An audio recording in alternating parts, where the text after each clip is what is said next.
Divorce court is now in session. Good day, ladies and gentlemen. I'm here today with Larry Cochran and Tamisha Brownlee-Cochran. The two of you have been together for 10 years, married for 6, separated for 2.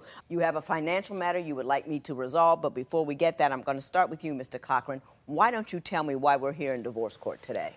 I'm just fed up with it all. I'm tired of it, and I'm tired of being a housemaid, and I'm tired of doing everything. Clothes, you name it, everything's everywhere in that house. When you say a houseman, what things are you required to do that makes you feel that way? By picking up after her with her clean clothes, washing laundry, but instead the laundry just be on the ground. And anything that we use in the house, it's Do you everywhere. both work outside the home? Yes. Okay. But you're saying that inside the home, you're the only one working, and Yes. she never does anything. No, she doesn't do anything. Ms. Brownlee-Cochran, what is your response to that? That is the biggest bald-faced lie I've ever heard. Are you a good housekeeper, or? Okay, now, I'm not going to say I'm a great housekeeper. I mean, right now I go to school full-time. I do go to work as well, full-time, just like he does. And, of course, I'm a full-time mother. So I'm juggling 3 of those things throughout the day. So do I have enough time to clean up every day by the time he gets home from work? Probably not. But am I cleaning throughout the day? Yes, definitely, because that 3-year-old of mine is everywhere. So I clean up behind her all the time, and especially... I object. No objecting. Ms. Brownlee-Cochran, go ahead. So he would be in the bathroom for 3-4 hours on a time. He acts like a woman. Probably putting on makeup, all I know. I don't know what he's doing in that bathroom. Really? But by the time he is done, Wow. I'm right after him, telling him, hey, you didn't clean up your hair. Why is your hair still on the sink? Why is it still there? So then when he leaves, I'm cleaning that up. By the time he comes, yeah, maybe might be some clothes and stuff in that bathroom, or maybe my toothbrush and toothpaste might be on the sink instead of in the mirror. Now, Mr. Cochran, I am going to say this. If I were to, or if anyone comes and want to leave their spouse, I wouldn't jump out with, yeah, she's messy. You know what I mean? And it appears to me she's got a full-time job, she's got a little kid, she's in school full-time. Yeah, maybe she is a little messy. You tell me why you want to leave this woman. She doesn't have time for me, really. Explain that to me. She's, like you said, she goes to school full-time, she works full-time, and of course my daughter, and she don't even like tell me she loves me anymore or anything that nature. She doesn't show no affection or anything. It's like I'm a robot. I come in, do my thing, go to sleep, go to work. Same routine. Mr. Cochran, let me ask you this. You got a woman who's got a child, she's got a home, she's going to school, she's working full-time, and yes, she's a little busy. Aren't you man enough to suck it up for a little bit till she gets out of school? I mean, do you need that much attention, that the fact that she is very busy at this time? You can deal with it because you're grown and you get it. Yeah. She's trying to get somewhere better. She's trying to take you along with her. Yeah. Yes, for our family. Does that ever cross your mind? No, it hasn't, and you have a good point. So, but she's something. But anyway. I don't see divorceable here, really. I see a woman who's working all the time. I see a guy who's working and complaining about some small things. Give me divorceable. Well, I can give you something. Well, she's very, like, if it's not her way, it's the highway. You know what I mean? Like, if I, like, make a mistake or if I make a little flaw, and if I say I'm sorry, that's the biggest thing. If I say I'm sorry, she don't want to hear that. That's like she said, it's a load of crap. Do you allow the man to apologize? People make mistakes, you know. That's very true. And if they apologize, that's the best they can do. I mean, if they, clean up whatever mess they made. But why don't you, are you not accepting of his humanness? I mean, I've been knowing him for the last 10 years, okay? These 10 years, all I hear is sorry. That's all I hear. I'm tired of hearing sorry, sorry, sorry. Oh, I'm sorry, I forgot that. Are you a perpetually sorry brother? Yeah. Part-time, sometimes. But when I try to change it, like, and try to make it better, she still outweighs the bad over it. Well, what are you always so sorry about? Like when I forget sometimes to give my daughter medicine, or sometimes when I, You forget to give your daughter her medicine? Yeah. And she has really bad heartburn, just like he does. And with that being said, Judge, he takes his heartburn medicine faithfully. Faithfully. How can you forget to medicate your child? Working a lot, but yeah. I work too, Judge. Yeah. And I go to school, Judge. Stuff be on the ground still. You don't work You that hard. worried about stuff on the ground and your And I'm daughter's worried about daughter my is child, sick her and you can't heartburn. give her your medicine? You got a lot of nerve. I was about ready to start fussing at her about not giving you any sex, but now I see what her issue is.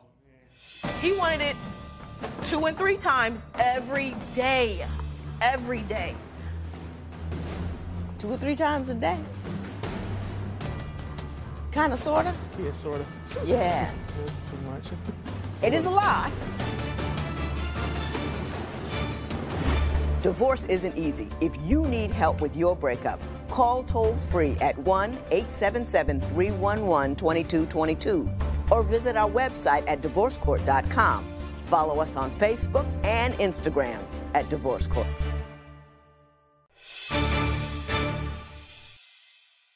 So, Mr. Cochran, you have been distraught or upset about the amount of sex you get, but you say when you complained about it, you got a very unusual response from your wife. Why don't you tell me what that was? The unusual response was, well, since I'm not giving you attention or enough affection to see other women. And she told me this throughout the months and the year. It got to years. And it was to the point that I started believing her because I felt like a less of a man. I felt like, well, hey, you know what I'm saying, you showing everybody else love and affection and you telling me to see somebody else. That made me feel low and it made me feel like I was nothing. Like I was Ms. a piece of me. Brownlee-Cochran, did you actually tell your man, your husband, if you want some love and affection, find another woman? Unfortunately, yes, I did say that. Now, I have a really good excuse, I believe, for me saying that. For the last 4 or 5 years, I have submitted to this man whenever he wanted it, how he wanted it, when he wanted it, whatever. I am tired of him abusing my body.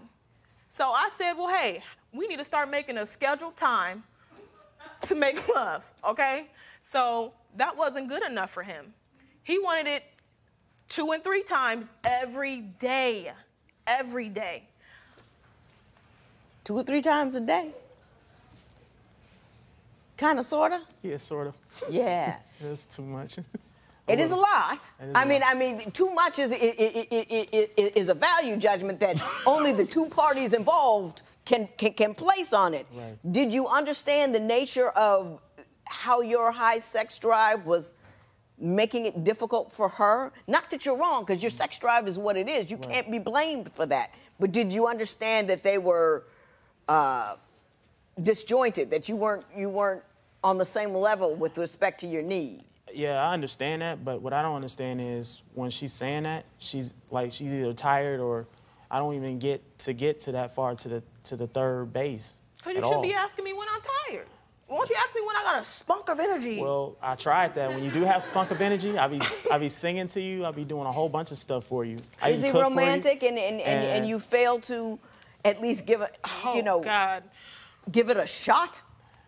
Romantic? Him. I guess if we can put this on a scale, his romanticy is probably a 2. Wow, really? Are you light on the romance? I'm smooth on it. Not light. I'm more romantic than he will ever be. Every birthday, I'll put out some roses, make him some hot, bubbly bath water, put some candles in there. Does she do that? Well, she did that like 2 years ago. And when we were dating, she didn't do it now. Okay, maybe not now. Because you fall asleep everywhere you go. First of all, Ms. Cochran, how foolish of you to tell your man to go find somebody else, while you're in, I mean, that doesn't serve your purposes at all. You need to, work something out, we'll try a little this, try a little that, and, give me a day off on Tuesday, maybe, that kind of thing.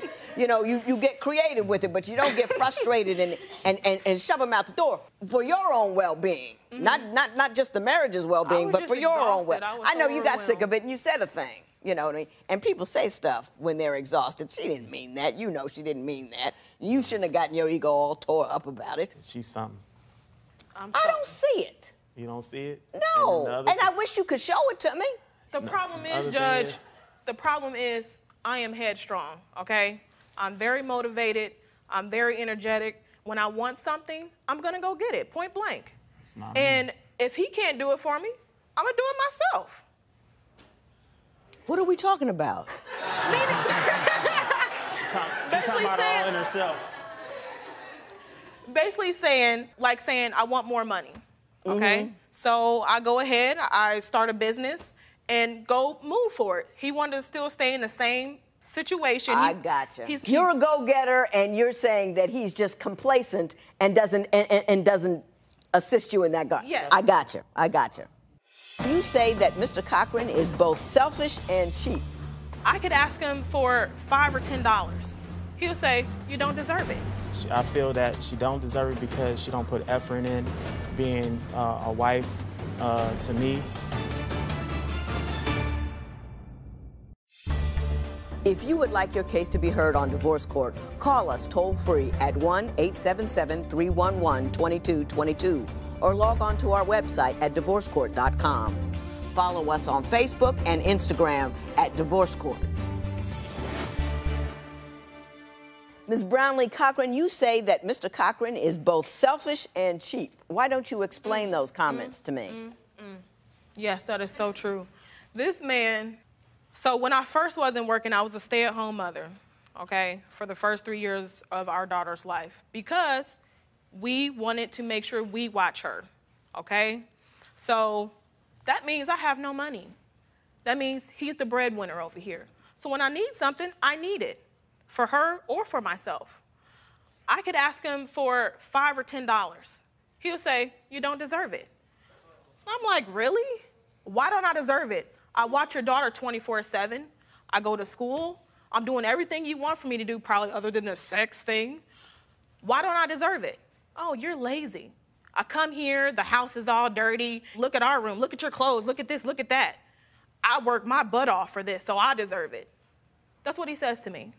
Mr. Cochran, would you want to respond to that? Yeah, I do, actually. Some of it's true, but I feel that she don't deserve it because she don't put effort in being a wife to me. And she thinks it's funny. Like, when I be, like, trying to clean her mess on my day off or when I'm doing work, going to work, almost being late for work, I'm going to be hurting myself over her high-heel shoes and picking up her mess. And she thinks it's funny. And now my daughter's taking that habit. And she even shows attitude. Who shows attitude? You. And my daughter gives me lip because she's trying to be like you, I guess. Does your wife give you lip? Yeah, all the time. What kind of lip does she give you? You're a big boy. You'll be all right. Yeah. Pat yourself on the back. You good? Mr. Cochran, I guess the part I don't understand is no matter what goes on, you and I end up talking about her not picking up her clothes. And I just don't see, people have flaws, you know what I mean? And I don't pick up mine either. It just, you claim great inadequacies on her part, and I'm not seeing it. Okay. And I want you to, is it about her attitude? Tell me about her attitude. How does she come across? What did she say? She's cold-hearted, and I feel she don't have no emotion. Give me an example. I can't picture it. She'll tell me to go get her something to eat, and I go get her something to eat. If I made a slight mistake over it, she'll give me hell over it. You know, she'll tell me, you didn't do good. You didn't tell him. No, you didn't. That's not good enough. Go back out there and get it.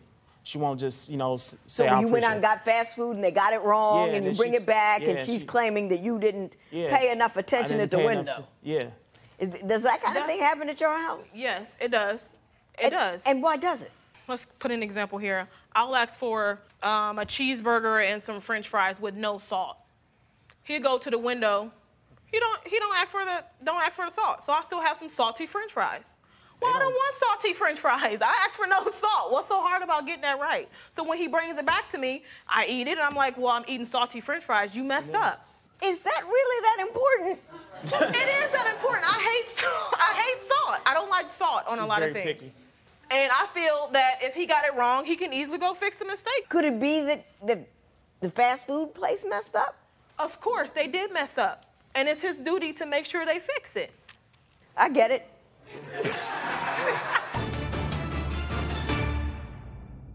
There's always a whole lot going on in divorce court that people want to talk about. If you have something you want to say, join us on Twitter @DivorceCourt, or jump on our Facebook page and see what everybody's talking about on there. Sometimes you people get heated. Don't miss it. Mr. and Mrs. Cochran, I think I only saw about 10% of what's wrong. And I don't know if it was just time constraint, you were unable to present it. I don't know if you don't feel fluent about it, that it's not easy to cross your lips. So I'm seeing Nicky Picky, but this is the tip of a very large iceberg. So I'm not going to try to chip away at it and see if you guys can continue to sail on, because I realize that is not available to you. I will say this to you, however. You have a 3-year-old. It is incumbent upon both of you to treat each other with the utmost respect, love, and care. And I do mean respect, love, and care. Because to the extent that your child have to have 2 separate homes, 2 separate situations, she's got to know that the 2 people in her life that she relies on the most care for one another. You know what I mean? You ain't got to be crazy about one another, but you really have got to make a point of being kind and caring to one another. Okay, I'm saying? The relationship is over. You don't get to be mad anymore because you done got rid of each other. You know what I'm saying? Hallelujah. Talk about Ms.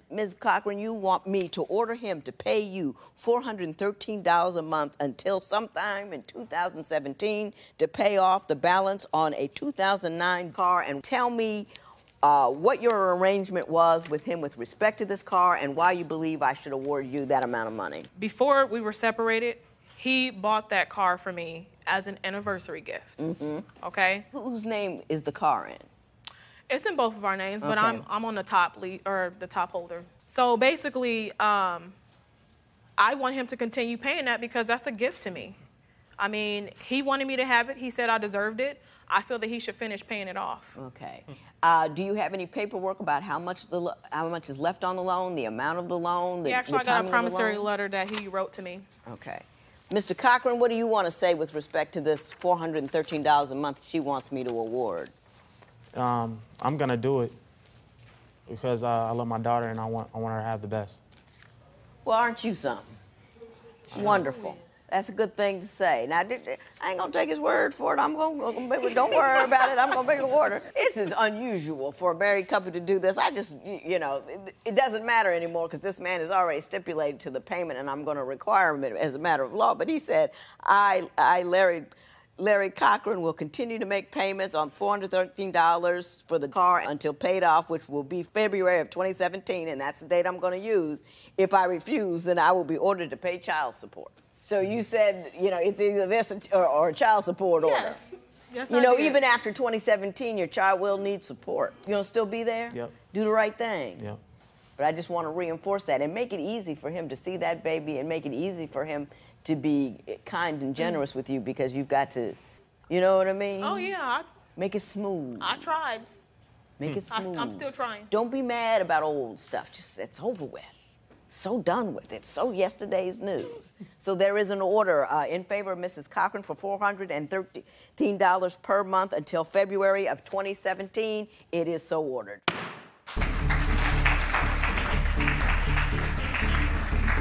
Larry and Tamisha got a lot of things wrong during their marriage, but they got one thing right, and that's the one thing I want to applaud them for. They decided, even though they weren't going to be together, they were going to be good parents together, and that is the most important thing. I heard a tough case this morning. Psychologists say that most people outgrow the angry tantrums teenagers display. For today's couple, angry tantrums grew into one of the major issues that brought them into divorce court. Divorce court is now in session. Good day, ladies and gentlemen. I'm here today with Josefina Corona and Christian Silva. The two of you have been married for 4 years, but you've been together for 14 years. You do not, however, want to be married anymore. Ms. Corona, why don't you start me out by telling me a little bit about your relationship and why you've ended up in divorce court here today? Well, Your Honor, we went to high school together. Uh-huh. We've been together for 10 years, been married for 4 years. I was in the 9th grade. He was in the 11th grade when we met. Our relationship was great at the beginning. Mm-hmm. We had 2 daughters. After that, we decided to move to Florida. Okay. How old were you when you had the girl? 18 years old. Okay. So we decided to move to Florida to give our daughters a better life. He started his own business, a limo driving company. So after that, everything was great. But the problem started when we got married. After we got married, like 3 years after, we was arguing so much. Well, what did saying I do change? He's starting to get jealous. He wasn't jealous before? No, everything was But after great. he married you, he got jealous? Yes. Now let's ask him what happened. Mr. Silva, did that happen? Well, we separated after we married. Yeah. A year after our marriage, we just decided that it would be best, because we was arguing so much, it would be best if we just like separate for some time. And what ended up happening is throughout the separation, she ended up meeting with somebody else, and she ended up getting with somebody else. Mm-hmm. Because of that, I have jealous. How long were you issues. separated before she ended up with somebody else? It was less than 3 months. Less than 3 months. Did you not date when you separated? At the beginning, no. At the beginning, no. Then I found somebody. I started kind of getting into this dating. Right. And it was kind Did of you get expect serious. that? Did you guys agree, or did you expect that she wasn't going to date when you were separated? I mean, you've gone your separate ways, or was it just clearly, let's just give it a break to clear our heads, or? I mean, I thought it was just for us to clear our heads. I didn't think we were gonna. She was gonna start dating, so that kind of threw me off. You know. So is that why you started dating? Because she was dating? Kind of, yeah. It was, yeah. How long was it before you two got back together? After that, about a year and a half. After she seen that I was dating, she came back to me and she said she wanted us to work it out again. You know, we got the kids and stuff. Right. Right. So you decided to give it another shot. Yeah. What were you guys fussing about before you broke up, though? What was going wrong? Well, I think prior to that, it was kind of my fault because I was hanging out a lot. You know, I was partying and not, you know, being not walking the straight and narrow like a husband. Correct. I admit to that. Yeah. So you weren't through playing. Yeah. During your first year of marriage, is that an accurate reflection of what happened? He was just going out too much. Yes, and drinking too much. And drinking too much. Were you drinking too much? Yeah, you know, partying, drinking almost every day. Yeah. So, what happened after you got back together? After we got back together, She let this other guy go, right? Was there ever any issue of back and forth? Was she seeing him and seeing you, or this, that, and the other thing? well, on the issue, there was a big, there was a little altercation because we were separated. You know, she stood in the condo. I kind of like set this rule for the guy not to be there. You know, Right. Around my kids. You know, and Yeah. And one day I went to visit my kids, and the guy was there, and it was like a little altercation, and then that set it off. After that, I said, you know what? I'm just gonna let it go. So you and the dude got into it. Little bit, yeah. Yeah. Yeah. More like I got into him, yeah. Yeah. He let me know he wanted to fight. He just let me know he wanted to fight. That's all right. I mean, you know. What happened first? You decided to get back with him first, or you got rid of the guy first? Well, I got rid of the guy first. Well, actually, the separation happened because of him. He wanted to break up for a while. So after... Did you just want to be free Well, for a moment? Since we were arguing so much, I figured, you know what? Let's explore it. Let's give us some space, see what happens. And it turned out to be you know, her You finest. saw what I happened. almost She got found some replaced. other Yeah. guy, yeah. After that, I was like, yeah. Okay. He started dating first, so he didn't want I me to wasn't date really anyone. dating. It was just, you know, mingling and stuff like friends. You know? So why were you so surprised that she started dating when you were mingling? well, I mean, did you really think it was a break for you and not for her? I was no. That's right. I was just surprised because it was like her side was Look kind of at her. serious, you know. How like, surprised could you be? You let that out loose?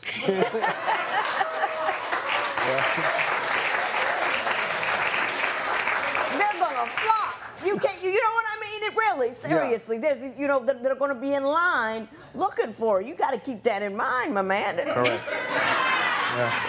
Yeah. Don't get. Oh yeah, I learned. He said because I have children, nobody's gonna look at me. That's what he thinks. Oh, he don't know anything. Apparently, you could have 17 people still be looking for you. Thank you. I don't think she's as affectionate as I want her to be. I think that's the way she is. You know, I just think that sometimes guys want more affection, you know?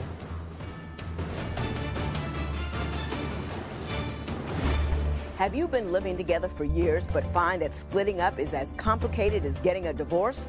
Call toll-free at 1-877-311-2222 or visit our website at divorcecourt.com. Follow us on Facebook and Instagram at Divorce Court. Ms. Corona, you say your husband has a bad temper. Why don't you give me a few examples other than him getting on that guy that you were with that would demonstrate that to me? Very bad temper. Like, let's say we stuck in traffic. If the light changes, he starts honking, he starts cursing, move out the way. Oh yeah, who doesn't like traffic? Who likes traffic? You know, that's. Nobody likes traffic. Yeah. I agree that nobody likes traffic, but not everybody's cussing and honking. Sometimes it seems like that, but you know what I mean. Yeah. Are you cussing and honking with the kids in the car? Yes. I was. Yes. Yeah. That's a yeah. Yeah, That's a yeah. How uncool is that? It's not cool at all. Being, But Yana, what I say is if I have a bad temper, she also has a bad temper. oh, and we'll get to that. We're going to finish talking about your bad temper first. What other examples do you have of his failure to control his temper? If I cook for him and the food is not like he wants it to be, he makes me recook the food again until the food is cooked right. Is he nice about it or is he cranky about it? He's cranky. Are you cranky about the food, Mr. Silva? Well, I feel if she's not putting it all in, like if she's not making it out of her heart, I don't think the food, you know, they say when you cook from the heart, it comes out better. So. Who says that? He does. I cook with all the love and care in the world. The other day, my son said, your cooking is kind of ew. And then he listed the 7 good meals I've made in the 23 years he's been with me. Yeah. I ain't mad. I can't cook. You know, cooking is like anything else. You can have an off night.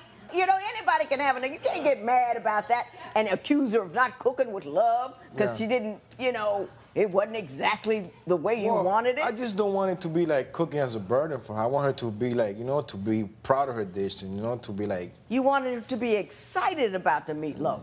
Yeah. As I am like excited when I eat it, you know. Okay. So. When you go, are you cheering all the way to work? Huh? I said, are you cheering all the way to work? No. I mean, cooking is work. You know what I mean? You want her to, I don't know, you know what I'm saying? It's not, I'm so happy to be putting this meal together for my man. Just let me flip this one more time. It doesn't work. It's a job. It's part of her gig. Some people enjoy cooking, some people don't. And every once in a while, you make a jacked up meal. Yeah. Just like you screw up at work on occasion, right? Yeah, yeah. Other than the other guy, what is your main complaint about Miss Corona? I would say affection. I would say affection. Like, I don't think she's as affectionate as I want her to be. I think that's the way she is. You know, I just think that sometimes guys want more affection, you know? I mean, she does Are you talking things. affection or are you talking She does very sex? romantic things. No, not. He wants that Just every ask. day. It was clarification. What? He wants that every day. 3 times a day. No, that's not true. Yeah, it's a little bit true because you're smiling. It's a little bit true, but that's interesting. I don't get a lot of that from guys, that I need more affection. I think that's very thoughtful. Why don't you explain to me what kind of affection you would like her to show you? Now, pay attention. Go Well, ahead. you know, like, I would say, like, you know, maybe more kisses, more hugs. If we're watching TV together, you know, like, cuddle up and stuff. Mm-hmm. Now, let me ask you a question. You say he likes a lot of sex. Mm-hmm. Are you scared that if you a little kiss on the cheek will lead to 30 minutes of action? No, I'm not scared. You're not scared of that? No. So did you hear what he asked for? Because I always ask men to hear what their women are asked. Did you hear what he asked for? Yes. Do you think you can give him what he asked for? It's kind of hard because since we argue most of the time, he curses at me, like he calls me the B word. Like, so every time he wants to kiss me or hug me, it's in my head and I can't forget it. I got you. So that's what we're going to talk about then. It was that separation when she, like, got with this person that's like, you know, I haven't been able to, like, Fully get over that. yeah. So I feel like she betrayed me. If you would like your case to be heard on divorce court, call us toll-free at 1-877-311-2222 or log on to our website at divorcecourt.com. Follow us on Facebook and Instagram at Divorce Court. So, Mr. Silva, she accused you of saying some very unkind things to her when you're angry. And I think we've all agreed that you have a bit of a temper. Do you, when you are angry, treat her in a manner that is disrespectful? I would say I don't, it's just, it was that separation when she, like, got with this person that is, like, you know, I haven't been able to, like, Fully get over that. yeah. So I feel like she betrayed me and she was out, you know? Doing what you were doing. Nah, I mean, not like, No, seriously. well, yeah, doing what I was doing before, but now I stopped all of that. That's how come I'm telling her that if I'm making those sacrifices, I don't go out. Yeah. I'm through with my No, boys. but I'm saying when you separated, you said you were mingling, that you were dating, and she did that as well. Yeah. And I think that sometimes, well, it struck close to his home. The male ego is this huge, huge thing, and it's one of the most hyperbolic emotions that you can have. It's how a man feels about how other people feel about him. It is a deep, deep thing. And I'm not getting mad at you, but I'm just trying to explain it to you. So what happened was he thought of you as his, even when you weren't together. And then when he realized you didn't think of you as his, it struck him at the deepest part of himself. I mean, his whole person was implicated in that. And he's still hot about it. He's insecure about it because he felt you belonged to him because you were his since you were 18. The idea of you with another man at all, ever, struck at the core of his personage, and he can't get past it. How close did I come? Very close. Yeah. It's true. You know that's your problem and not her problem, right? I gotta surpass that, you know? You don't have to suppress it. You have to deal with it.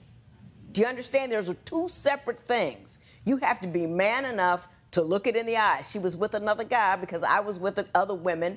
I was looking for a freedom that I wanted. She had it too. She's a woman. She's grown. She has needs. She has decided that I am now the one. I don't want this other guy. She's tested out something else, didn't want it. She came back to me, and I'm man enough to deal with that, and we're going to move forward. You got daughters, right? Yes.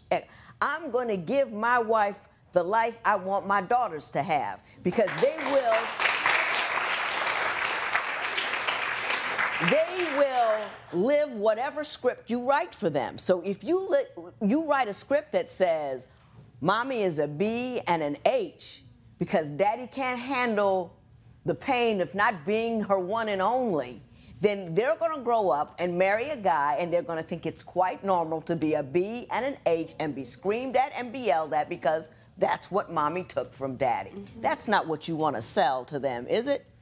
No. So what you have to do is bring it up to the surface and deal with it. It does not make you less than a man that she got somebody else. It doesn't make her love you any less that she was able to move on when you decided you wanted something else and you wanted to be free. And it doesn't make you susceptible to any, nobody's laughing at you, nobody thinks you're foolish, none of that happened. It was a learning experience for both of you, and you're a grown man and you can handle it. Do you understand that? Yes, correct. Live that and believe it. And if you can't get next to it, we'll give you a tape of this, and I'll tell you over and over again every day.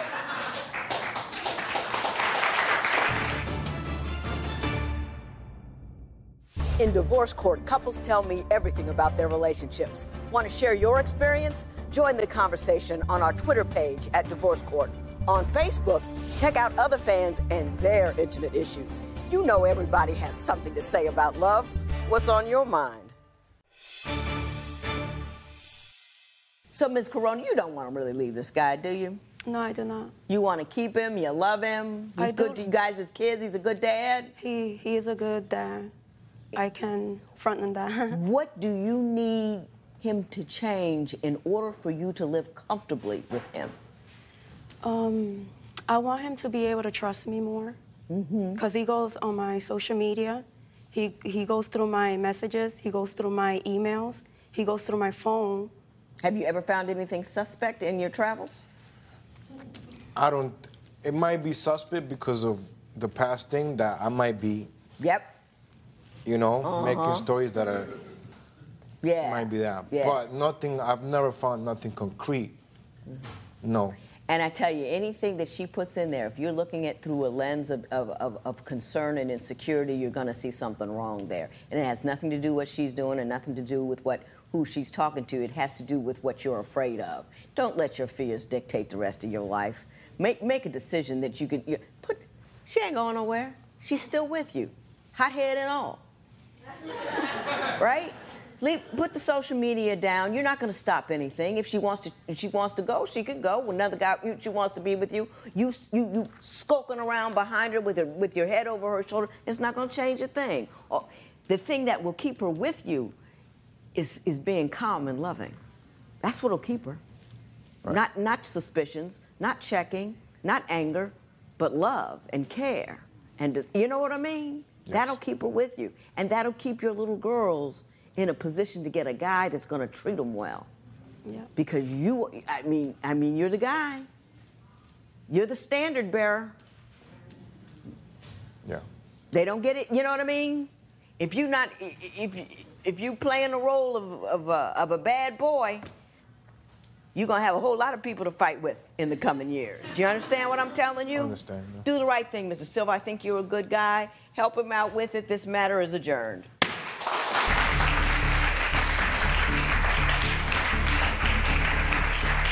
I don't know if you caught it or not, but I saw Christian's face change when I spoke to him. He did something that is normally very difficult for people. He took in criticism that was real, true to his heart. He listened to it, he heard it, saw the truth in it, and then he made a decision to change. I heard a really interesting case this morning. Studies show that the bigger the age gap between two people, the shorter the relationship. Age was a very large factor for the couple who brought their issues into divorce court today. Divorce court is now in session. Ms. Dawes, Mr. Lewis, you two have been married for 3 years. You do, however, have 2 children together, one who's 6 and one who's 1. Yes. You are 22 years old. Yes, I am. You had the oldest one when you were 16. Well, Yes. you didn't have it, but... Yeah. She had. We had. Yes, the 2 of you had a baby when you were 16, and you were 30. So let me start there. How does a 30-year-old get interested in a 15-year-old? Not purposely, but it happened. I've had a lot of 15-year-old boys through my house. I have a lot of sons. They weren't interesting at 15. What did you find interesting about him? He was very mature. He was educated, and he was really funny. When you say he was educated, wasn't he still in high school? He was. But he could keep a good conversation. It wasn't like talking to a little kid where you can't stay focused. And how long were you with him before you discovered his age? Maybe a few months. Did you lie to her about your age? No, I didn't. You didn't? No, I didn't. I never lied about my age. Never have. Did you ever have conversations about what he did in life and all this kind of stuff? I mean, didn't algebra come up? No, ma'am. No math, and we didn't have a discussion about ages, like right off. I really didn't care. But did you have a discussion about life, like what a 15-year-old does on a daily is go from one class to another, goes home to mom, gets fussed at because his room isn't clean? No. You guys didn't, what did you talk about? We talked about mostly me because I was on a rebound from a bad relationship. And so we talked about that. We talked about my children that I had, and mostly about just our life period, what we were doing at that time. Okay. Nothing long term. All right. So you got married, you already had one child, you had another child, now you're looking for a divorce. What has gone wrong? His addiction to porn is one of the main reasons, because I didn't know that coming in. Now let me ask you this. When you say a porn addiction, does he just like porn and you just don't like that he likes porn? Or has porn taken on such a large segment of his life that it's begun to impede on his ability to conduct business? Because that's what an addiction is. It's an addiction to the point where he's sneaking and doing it. Then he's pleasuring himself. Well, and typically, when one watches porn, well, it's a solo activity, and the pleasure happens. That's kind of the whole purpose of it. So it's not that he has an addiction so much, it's that he's doing it and you don't like it. I actually don't have I would be willing to watch it with him. I told him as a couple to keep things open, and where we could try to connect on that level, I would watch it with him. And his response was? I don't feel comfortable. Mr. Lewis, do you believe you have an addiction to pornography? A little bit. A little bit, I do. And when you say addiction, what do you mean? How often do you engage in looking at porn? I say probably like maybe twice a week, maybe something like that. I think we misuse the term addiction too much. We throw it around. It's like anything that I'm addicted to it. I'm addicted to it. You like porn and you watch it a couple of times a week. I don't call that addiction. I call that a habit. You know what I mean? It's something that you do, which is something that you enjoy. And addiction is something that grows to an extent that it takes over your life and you can't function normally because you engage in it so much. So let's not call it an addiction. So, do you believe he's cheating on you at all? I'm not sure because I don't trust him. He lies a lot. Okay. Give me an example of something that has indicated to you that he may not be faithful. At his job, he was working at a plant. Right.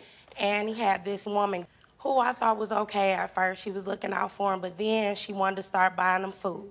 Then she's picking him up from the bus stop. He has her personal number, and I don't believe it was just a call to say, hey, I'm gonna be late, because when you're somewhere brand new, how in the world after 2 days is this woman going out of her way to do all of this stuff for you? Was one of your co-workers doing a whole lot of giving you a whole lot of extra care and niceties? No, Your Honor, she wasn't. Let me tell you something. Actually, I think it was maybe like our first or second day on the job, and we was going to a different site. And she said, well, there's no vending machines here, so here, while we at this vending machine, get you something to eat because there's no vending machines or where we're going. And I didn't have a lunch, and I didn't have any money, so she just took it upon herself, to give me a couple dollars, so I can just get something to eat. That happened more than once. Oh, my goodness. I mean, a little food out of the vending machine. It's not like you're taking him to Wolfgang Puck's or something. He has a wife. I make lunches for him, the kind of lunches that people get jealous over because they're lobster tails, they're this and that and the other. You make him lobster tails for lunch? Yes, ma'am. I make him lobster tails. He has steaks. He has pasta that I make. Yes, I do. And they're sauces that I make from scratch. So there was no reason why. I got you. Anything other than the co-worker in the vending machine, because it's pretty light so far. No, we had an incident we were having a conversation in the kitchen. And I was talking to him because I think he's a little friendly with women. And so I asked him, I'm like, what kind of women is it that you're talking to?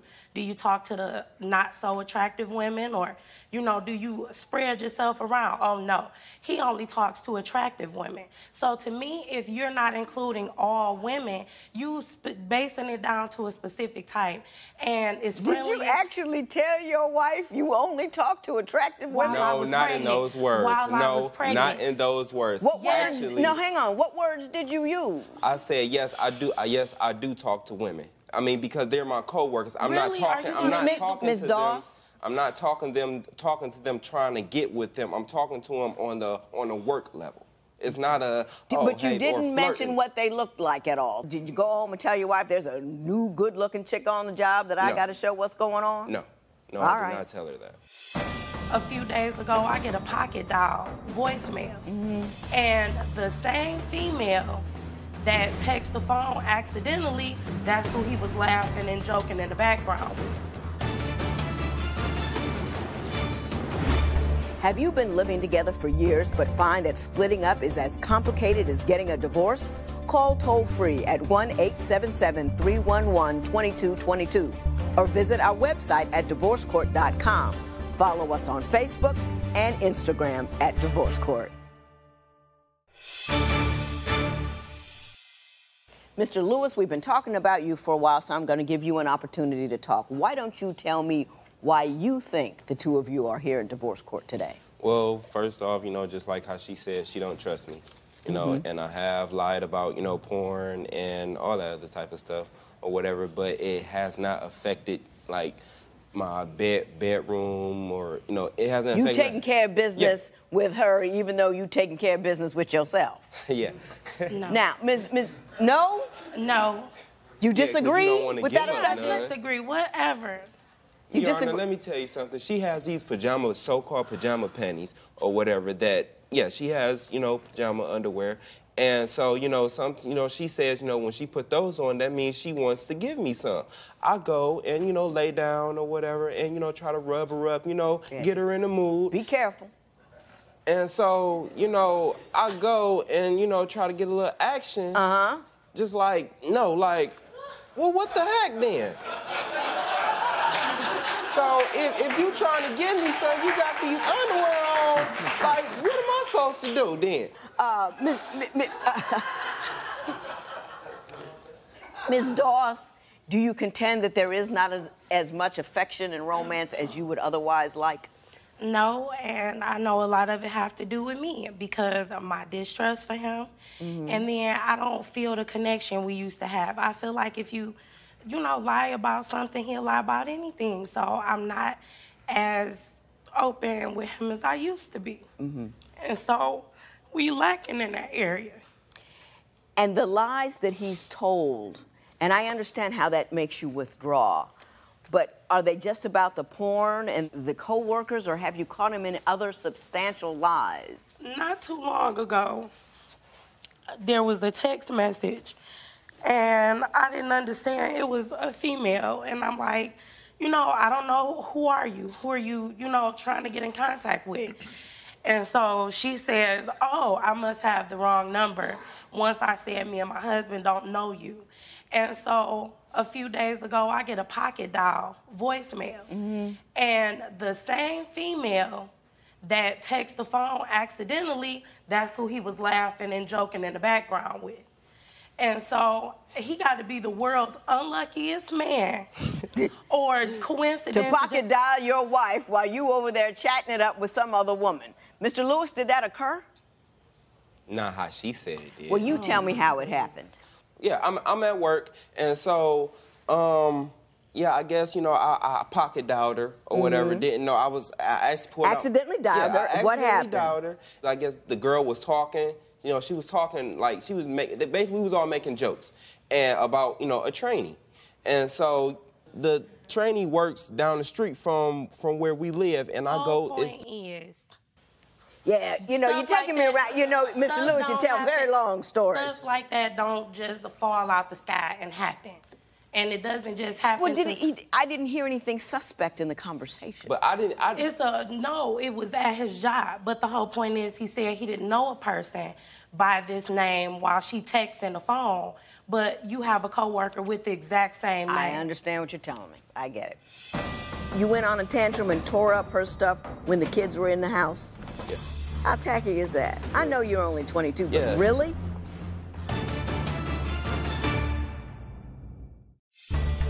If you would like your case to be heard on divorce court, call us toll-free at 1-877-311-2222 or log on to our website at divorcecourt.com.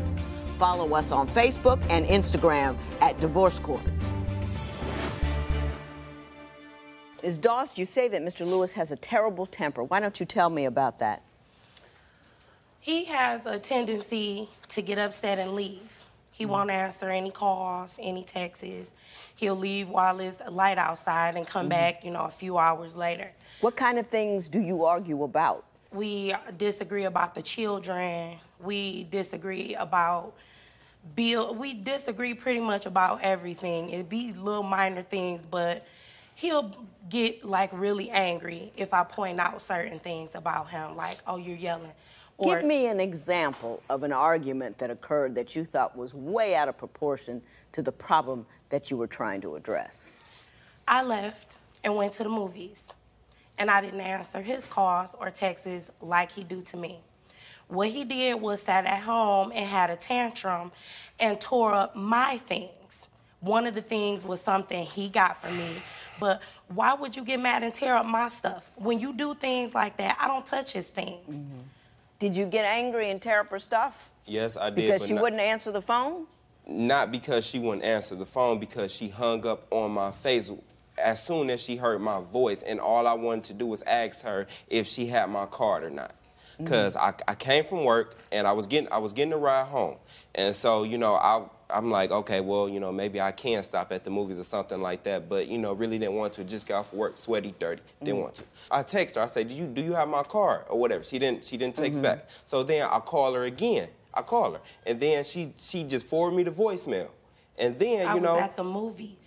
So then that's when I called her again. She picked up the phone. I said hello in a nice, calm voice, wasn't yelling, angry, or anything. I said, do you know where I said hello. And she said hello and click. And I'm like, dang, and that's when Were you mad at him? I threw my phone. You were mad at him. So he okay. Now, Mr. Lewis, let me ask you this. Were the kids home with you? Yes. And you went on a tantrum and tore up her stuff when the kids were in the house? Yes. How tacky is that? I know you're only 22, but really? Yeah, I will admit that's very tacky or whatever, you know. I didn't mean to, and I did apologize to her for that, you know, because I didn't mean to tear up her stuff or whatever. It's just that when she hung up on me, as soon as she heard my voice, didn't want to hear me out, didn't want to answer my question or anything like that, I threw my phone. Ms. Doss, I have to tag you with a little immaturity as well. How much sense does it make to get angry and not talk to somebody and go to the movies and not answer the text? All you know that's going to inspire anger and response. It's not going to resolve any issue. It's not going to serve any purpose other than to make the other person angry as well. Wasn't that a rather immature way to handle whatever displeasure you were experiencing? I can admit and say yes, it was, but at the same time, when we're getting into it, I'm usually the one to be quiet. He's usually the one to be shut down. voiced. Yes, Put that brick walls up. I can shut down because we have children, and I don't have to go back and I'm not a forth with you. child. See, you didn't let me finish my That's statement. not what she said. She said she shuts down because you have children, so that children aren't exposed to chaos and anger and arguing. That's what she's saying. Okay? You gotta pay attention, people. You gotta listen to one another. I don't think either one of you really got that down quite yet. But let me tell you what we need to do. In divorce court, people tell me the most intimate details of their lives. Join the conversation and share your experience on our Twitter page at Divorce Court and on our Facebook page. See how fans deal with their own relationships. The discussion can get heated. Don't miss it. Ms. Dawes, you're seeking money for damages that you say he caused to a door. Tell me about what happened and what happened to the door. He was storming, getting ready to come in there, and I pushed the door shut, and he punched a hole in it. He was storming, getting ready to come in there. Come in the room. I went in the bedroom because it's our bedroom door. And you were arguing? Yes. And he followed you in there. You shut the door, and he put a hole in the door. Yes, I understand that. We have a picture of that? Mr. Lewis, Yes, did you in fact put that hole in the door? I surely did, but not purposely. First off, we were having a discussion, and so I was in the middle of talking, and she slammed the door in my face. Me, I didn't mean to do that. I just pushed the door. You know, I pushed the door. Hand. I'm not a forensic specialist or anything, but that doesn't look like a push. That looks like a fist went into that door. No, that doesn't look like that. I did not punch the door whatsoever. If you come to our house and see that door is very, very light. So you want $200 because you know you have to fix the door so you can get your security deposit back. And I'm going to discuss that in a moment. Before I do that, I'm going to say this. You should know better than to date children.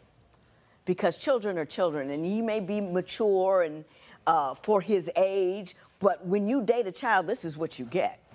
And he's not mature enough to handle a family and a wife. He hasn't got it together enough. That's why he gets angry all the time. He's watching porn. He's doing what a 22-year-old does, because 22-year-olds aren't mature enough to have that kind of family and responsibility, and that's what you get.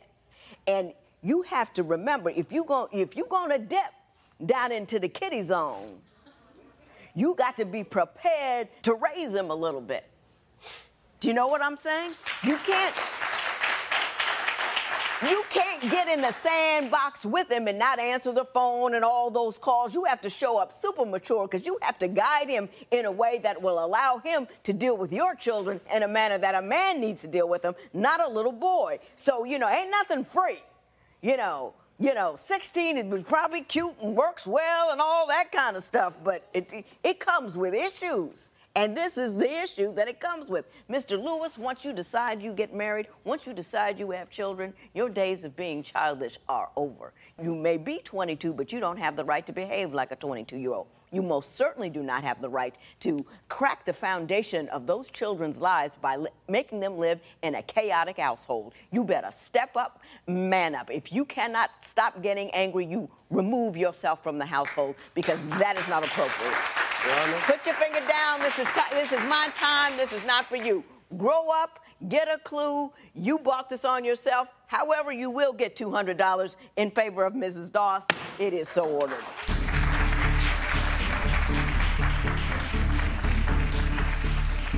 As Janisha found out, you get the person you pick in a relationship, not the Prince Charming you'll hope he'll become.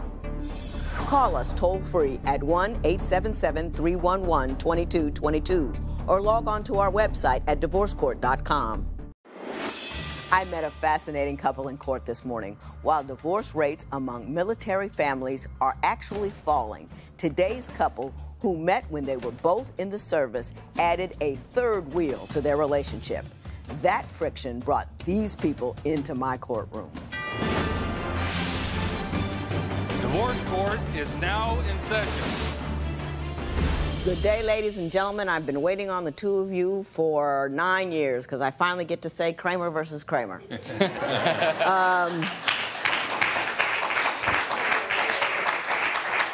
I'm here with Letitia Kramer and Kyle Kramer. The two of you have been married for 3.5 years. You separated several months ago. You are seeking a significant sum of money for the balance on a car that you said he got repossessed because he didn't make payments, and now you're on the hook for it. We will discuss that momentarily. I also have in the courtroom today is John Greer. Is that how you pronounce his name? Yes, He's your best friend, correct? Yes, Your Honor. And other things to boot, which we will discuss in a little minute. So I'm going to start with you, Mrs. Kramer. Why don't you tell me a little bit about your relationship and why we're here in divorce court today? Well, Your Honor, me and Kyle, we actually met in the military, Air Force. We worked side by side together, deployed troops together. Shortly after meeting each other, we started having feelings towards each other. We were both with other people at the time, so we never acted on anything. But once we did actually start having feelings for each other, sorry, I just... Take your time, that's all right. I'm trying to backtrack because it seems like forever ago. Well, at some point, you guys got together. You shed the people that you were with. You got together, and you got married. Yes, correct. Your Honor. Okay. How were things in the beginning? Was it always good, or was it complicated from the jump? It was complicated from the start. Him and his ex had some issues, and me and my ex that I was with had some issues, and we struggled at the beginning. I ended up becoming pregnant about, I want to say, 3 months into our relationship. No one ends up getting pregnant after 3 months into the relationship. What happens is you have unprotected sex. And you know what I mean? People say I end up getting pregnant like I end up catching a cold. Like it was something that you didn't, an act you did not actively engage in. And I ain't mad, and I'm not fussing, and I'm not carrying on. I'm just saying that, you yes, know. Your Honor. I understand. I was told numerous times by numerous doctors that I cannot have children. My son that I have with Kyle is actually a miracle baby. Oh, well, whole different story, whole different story. So you didn't think you could have one. You got pregnant. Yes. So how complicated were things?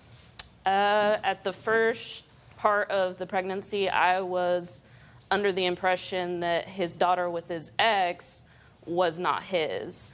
So when I found out I was pregnant, I was like, okay, well, maybe it's just going to be me and him and our son. And that was not the case. He was still actively engaged. He was still talking to her once he found out that his ex's kid was actually his because he had a paternity test. Well, you know, you understand that once a person determines that they have a child with somebody, they got to talk to that person because that child has to be cared for by both parties. You were mad about. Was he doing more than talking about the child? Were you concerned? Yes, Your Honor. He was still trying to amend things with that relationship. Once he found out I was pregnant, possibly because I said some not less than nice things about his ex. And Mr. Kramer, why don't you give me your version of the complicated beginning that the two of you had? Yes, Your Honor. Well, like she said, when she became pregnant with our child, it was complicated first with my ex-wife because I was actually trying to talk with her and do amends with her with my daughter, like what she said, is that she was very concerned that she wanted to know that if my daughter was actually my daughter. So I actually did go through the paternity test, and she found, and she was really anxious about knowing that if it was not our child, that we can just be the three of us, me, my son, and her.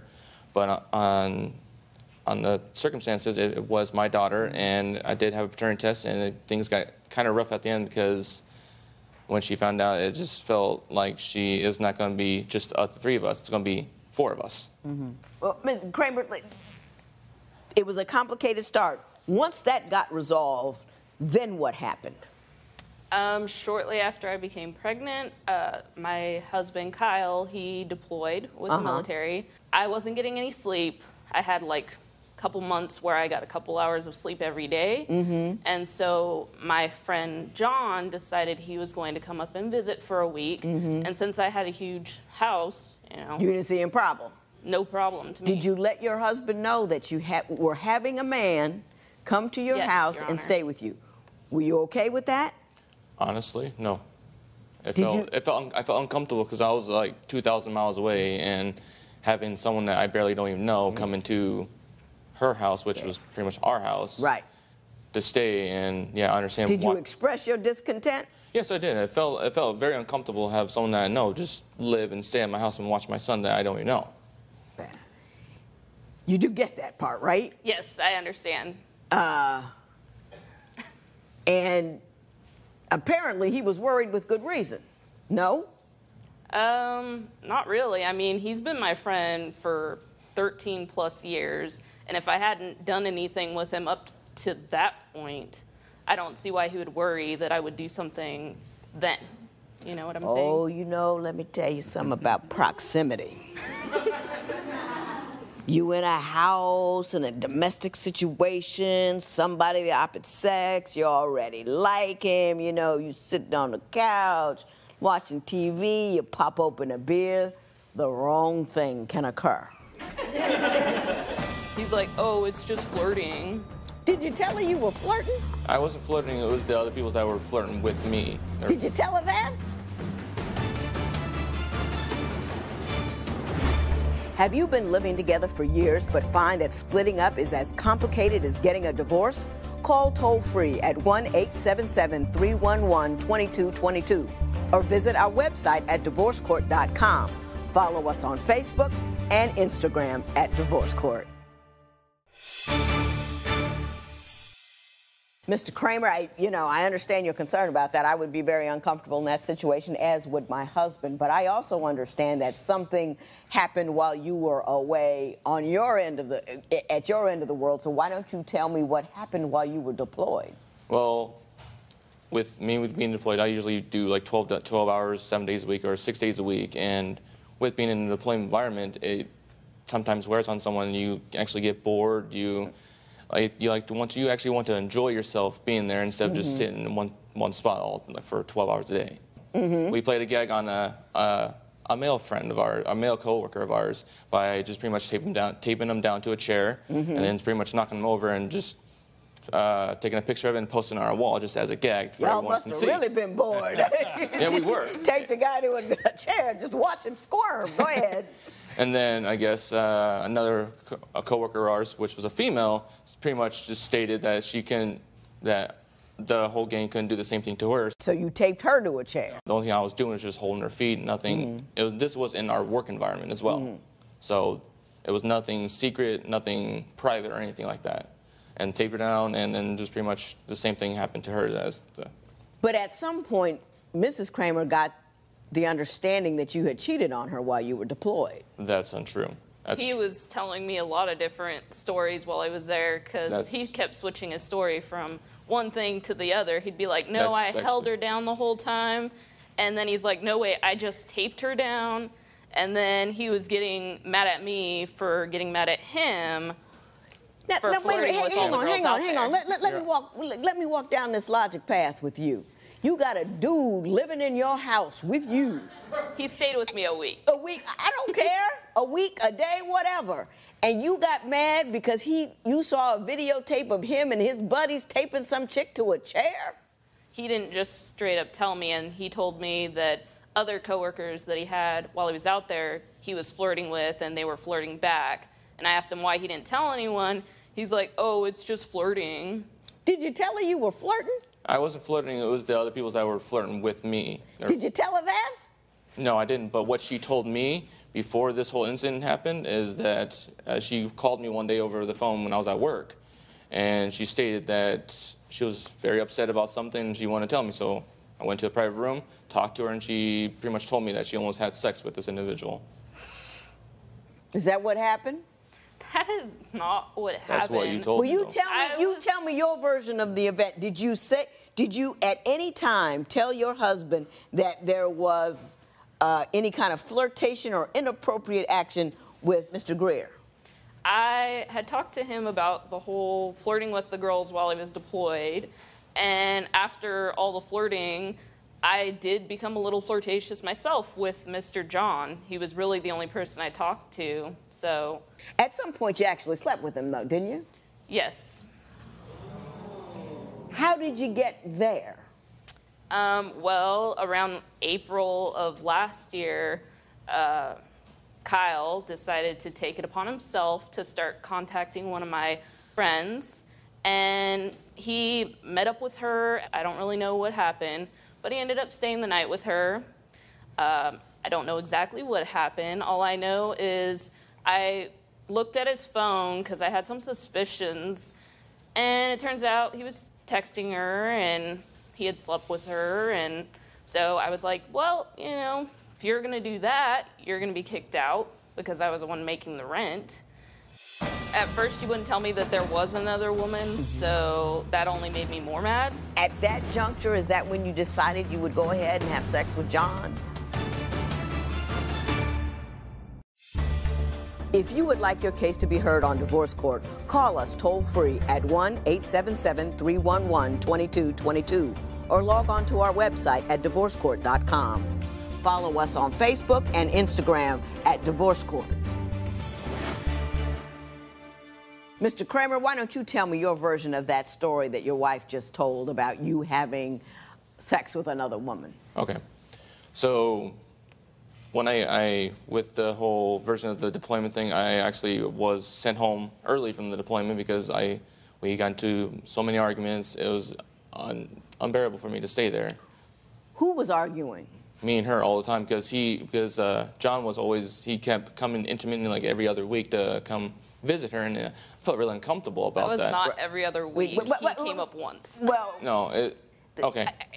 Whatever. He was uncomfortable with the relationship you had with that guy, and that is understandable. You got to get next to that. That's understandable. So you came home early from deployment. I came home, and I had a suspicion, like what she said, what she told me. So I went through her social media, and I found actual sexual conversations and videos that they're video chatting through their social media. So I was like, this happened like for almost good 2 months. She says that you had an inappropriate relationship with a woman first. Are you saying she did it first? I felt like at first, yes, it did. When I came back from the deployment, because I felt like when he kept visiting, even though But you hadn't confirmed any sexual activity, but you did at some juncture have sex with another woman. That's correct, Your Honor. Yes. And you thought this was in response to what you believed was an already inappropriate relationship between the two of them, correct? That's correct, Your Honor. Did you tell your wife about it, or did she find out about it? She found out. Okay. What happened when you found out? I was pretty angry. Sure. I was, at that point, trying to make amends with him before I found out about the other woman. Yes. And at first, he wouldn't tell me that there was another woman, so that only made me more mad. And so after that, I told him I didn't really want to be with him anymore, and I was talking about divorce, and he went off the deep end. What do you mean he went off the deep end? Tell me what he did. Well, he tried to take our son and go into a different room, tried to take off with him. My sister didn't let him, but he did bust down a door, and he put a hole in the wall. Did you really? Yes, ma'am. She's upset with you because you had sex with another woman, and you're going to break down the door in the presence of the baby. Yes. At that juncture, is that when you decided you would go ahead and have sex with John? After I moved Kyle out and actually moved to a different location entirely, me and John actually got a lease together at a place different, and that's when me and him actually started. John, come on up. Have you always liked her? Yes, I have. Was her need for you an opportunity to pursue that which you were unable to get previously? At that time, yes. Did you see that, Mrs. Gray? You knew she liked you, right? Yes, Your Honor. Are you still together? No. Mano a mano, you owe this man an apology. I would say that. You don't have to give it to him. I can't make you do it. This is not moral court. But I'm just saying, you know, you you don't hawk. Don't do it here. Do it somewhere else. Okay. But you don't hawk somebody else's woman like that. That's just cold-hearted and wrong. Guy's off serving his country, and you trying to take his lady. Ooh. In divorce court, couples tell me everything about their relationships. Want to share your experience? Join the conversation on our Twitter page at Divorce Court. On Facebook, check out other fans and their intimate issues. You know everybody has something to say about love. What's on your mind? Tell me about the car. You say you want $8,566.03 for Mr. Kramer because he allowed a car to get repossessed. You were on the note, and now you're currently obligated on that note. Is that accurate? Yes, Your Honor. Tell me how the car got repossessed. Well, Your Honor, when I had him move out, he took his car and he went to the other woman's house and decided it was a brilliant idea to stop making the payments on the car, stop making the payments on the insurance for the car, and the registration was coming due. So I was like, okay, if you're not going to make the payments and you're not going to pay the insurance, then I might as well just take the car because he's depreciating the value just having it, driving around. Plus, it's illegal, and I don't want that on my insurance. And then the car is in your name alone, or was it in both of your names? It was in both of our names. Okay. I was the main signer, and he was a co-signer because his credit's not all that. Gotcha. And she actually, when she actually got the car, I was actually deployed at the time when she actually got the car, too. When she bought the car? Yes. She was deployed. But when you left, you took the car. Correct. And you stopped making payments on the car. I was trying to arrange payments with them, with the company, but I guess before even that happened, the car was gone. How much remaining on the note? Do you have paperwork on that? I do not have the paperwork on it. I've moved since then, so they sent all the paperwork to the old address. But he's been in contact. Do you deny that that $8,566.03 are currently owed on the car? No, I don't deny it. It's true. Do you believe that she ought to pay it? No, I actually been in contact with the company about them, and I've been actually have arrangements of slowly paying that down for him. Here's the thing. If he is in the process of taking care of that, if I award you this money, then he's got to pay twice. And I can't have him in a position of paying twice. Do you believe that he's actually in the position of working this thing out? I'm not 100% sure because he's gone back on his word a few times about paying things back. So. Well, he's a co-signer on the car, so as a function thereof, he's both joint and severally liable. So if he is joint and severally liable, they can pursue him just as well as they can pursue you. At some juncture, if in fact they do pursue you in addition to him, and once that proceeding occurs, you do have an action against him. But at this point in time, I cannot do that. And I will say this to the two of you. It was a messy situation to begin with. You never should have moved him in there. You knew he liked you. You got to be thoughtful about the things you do. If you want a marriage to work, either this one or the next one or whatever, you have to be thoughtful about the things you do, and you have to have whatever emotional needs you have to be satisfied in the context of your marriage and in a way that will allow your marriage to work, and you earn even better running off sleeping with somebody. But having said that, I will say this, there will be no recovery in this matter. It is so ordered.